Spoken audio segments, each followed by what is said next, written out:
तज्जियाकारों का पंजाब में वजीर आला के दोबारा इलेक्शन से मुताल्लिक कहना है कि पंजाब में वजीर आला का इलेक्शन दोबारा नहीं हो सकता। पंजाब में डेडलॉक ज़िमनी इलेक्शन तक इख्तिलाफ का शिकार रहेगा।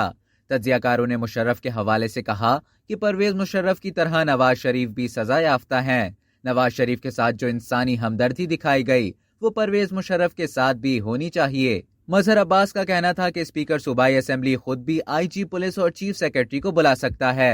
आईजी और चीफ सेक्रेटरी स्पीकर के तलब करने पर असेंबली आने के पाबंद हैं। आईजी और चीफ सेक्रेटरी को असेंबली के अंदर स्पीकर की मर्जी के बगैर पुलिस के दाखिल होने पर माजरत करनी चाहिए।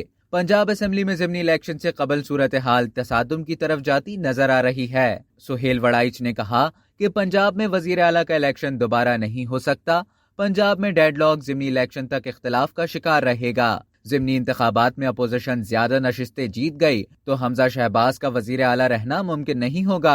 इरशाद भट्टी का कहना था कि आईजी और चीफ सेक्रेटरी असेंबली में पेश हो जाएं तो क्या हर्ज है। पंजाब असेंबली में पुलिस कैसे आई, ये संजीदा मामला है। लॉन्ग मार्च में पुलिस एहलकार लोगों के घरों में कैसे घुस गए, यास्मीन राशिद को घेर कर उनकी गाड़ी क्यों तोड़ी गई, लॉन्ग मार्च में खवातीन और बच्चों को क्यों मारा गया।